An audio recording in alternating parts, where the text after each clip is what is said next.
Daredevil Born Again Season 2, Episode 1 has dropped on Disney Plus, and honestly, I greatly enjoyed this episode, and I cannot wait for where the rest of Season 2 goes. But now, just for some background, I absolutely loved Season 1 of Daredevil Born Again. I thought it came together super well. I loved just about everything in the show, and I had a great time with it. And I know that season was pretty controversial with a lot of people, where they had the old creative team that ended up getting fired. They still filmed a lot of stuff though. Then they brought in a new team, and then they finished out the season, and then so that was just kind of a mix of a lot of old stuff and a lot of new stuff. But I thought they managed to make it come together almost seamlessly, I'd say. But nonetheless, loved that first season. So now we have this season, and already it feels pretty different from Season 1, just where, it's one creative team and not a thread of two different ones. So it does feel a little bit different just in its structure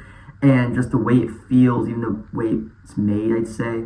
And so just to start off, it does an amazing job reintroducing our characters where they are now and where they could be heading into the rest of the season, how they've changed and how they've developed since that first season, how the events of that first season have affected them, and the consequences of a lot of things that happened in that first season. So just to start off the episode, we get a great classic Daredevil action sequence, and he is in that beautiful black suit with the red double D's, and it is just awesome. The choreography in the actual fight sequence, in the action sequence, is just utterly just terrific. And so him kind of going on this ship is, and the ship sinking, and then what's on the ship is kind of the whole setup for what we're going to see in the rest of the season. Even just in the rest of this episode, we see basically this was Fisk's plan to have the ship sink, and I still love the decision of having Fisk be the mayor. I think it's a great direction for his character, where before, when he was the kingpin, he had power, and he's a big guy, he has a lot of strength, so he could just brute force whatever he wanted to happen within the criminal world. So now that he is mayor, yes, he does have a lot more power over the city, but at the same time, he can't just bash everybody's head in that he doesn't like, or when he gets annoyed with somebody, or there's more hoops he has to jump through to get stuff done, or he has to be a lot more careful in public facing. So it's quite a bit different for his character. I think it's a really nice evolution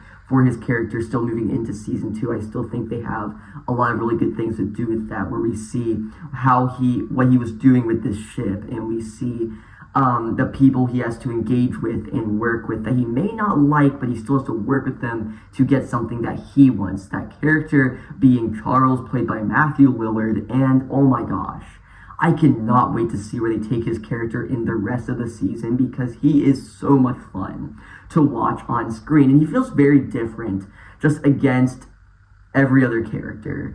And he this has a very different feel against the backdrop of this city and this world and its characters, and where, when we first see him, he goes into Fisk's office, and he's kind of making a scene. He doesn't really care, he's on the couch, he has a burrito with him, and you can tell you can tell Fisk is a bit frustrated with him, but he has to work with him. And even later, in a later scene, they're eating dinner together. It's Vanessa, Fisk, and then Charles, and it's such a fun sequence because you can tell Charles just straight up does not care. He knows that Fisk isn't going to do anything to him, because he knows he has to work with him. He knows that Fisk needs him, and it's so much fun to watch because he just like most other characters in the show, they are scared of Fisk, This guy is not. This guy does not take him seriously, and you can see it in Fisk's face. He is deeply frustrated. His hands are kind of squirming a little bit. He's kind of squirming a little bit, and he's getting pretty frustrated. He's getting pretty mad, and I'm just so excited to see their dynamic unfold. The more we go into the series, and then you have the character of BB Urich, which is in an interesting position in this season. I feel like this is where we left off from the last season, reintroducing her character here, and I'm excited to see where they take her character.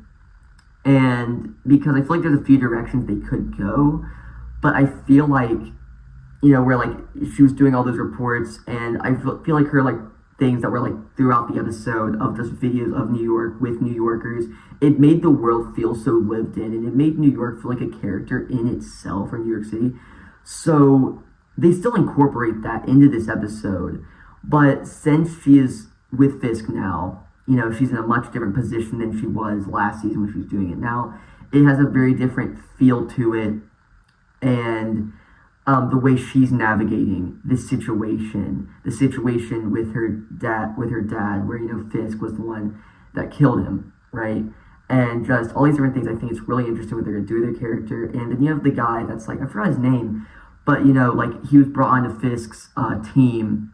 He was like, "Oh, Mr. Fisk, I'm such a big fan. Please take me on your team." And Fisk was like, "All right." Yeah. And so BB Urich and him, their relationship is interesting. I've always found his character. I can't believe I'm forgetting his name now. But I've always found his character so interesting. When he was first introduced, big fan of Fisk, right? Got brought onto his team, and kind of worked for him and everything on his team, on the political side of it, not on the criminal side of it. Even though he is a criminal medicine officer, it's like, Fisk is. I feel like I'm wording this wrong, but nonetheless, then we see him here, and I'm excited to see where they go with this character. I've always found this character pretty fascinating, and I feel like there's gonna be an end point for his character, or something's gonna happen, and it's gonna get him into some hot water, and so I'm excited to see where they go with him. And then you just have the character of Matt. Right, you have Matt and you have Daredevil, and Daredevil gets a lot to do here. He has the big action sequence at the beginning of the episode, but you have Matt, right, where he's missing. He's undercover. He's with Paige, and so we don't get a whole lot of him here. But what we do get of him, I think, is nice. I mean, it's not a lot, right? It doesn't really give you too much to chew on other than he's in hiding. But I'm excited to see where they go with this character, because they can't just have him in hiding the whole season. That would be boring. They obviously have to do something with him. And I'm hoping we get, again, like, my favorite part of the Daredevil show, one of my favorite parts of Daredevil Born Again was when we're actually in the courtroom. We see Matt Murdock, the lawyer, right? And that's like, I love that stuff. And I hope we get to see some of that here. But it puts him in an interesting position. It's like, how do we get to that point? So I'm excited to see how that goes on to unfold. And this show is very timely. I'll say that. You have the anti-vigilante task force, and even a lot of things that Fisk is saying, or said even in the last season, for what he's going to do with the task force and how the task force is behaving. It's very timely to a lot of things we have going on now. The commentary is very clear. It's very upfront. And if you're not able to connect those dots, just what are you doing? Come on. And I'm so excited to see the anti-vigilante task force just get the absolute shit beat out of them by Daredevil, and by, just judging by the end of the episode, Bullseye, and even you have Punisher's special, which is at the very end of the season. It's the end of the season, and then you have the special presentation, which I'm excited to see what he does. I get that a lot of Punisher action. But I do feel like the Punisher's presence his missing presence will leave a certain hole in this season, where he wasn't in season 1 very much, but he had a presence, and when he was there, it really counted. So I'm hoping the special presentation will clear a lot up, where he's in like the jail with all the vigilantes.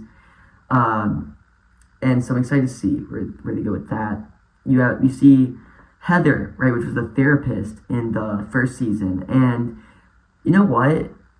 A lot of people didn't care for her character, but I've always found her character really interesting, and I thought it was a really nice addition, just a new character introduced in that first season. And here we see her dealing with the PTSD of the Muse attack from season 1, and I thought that was done very well. Her performance is really good here.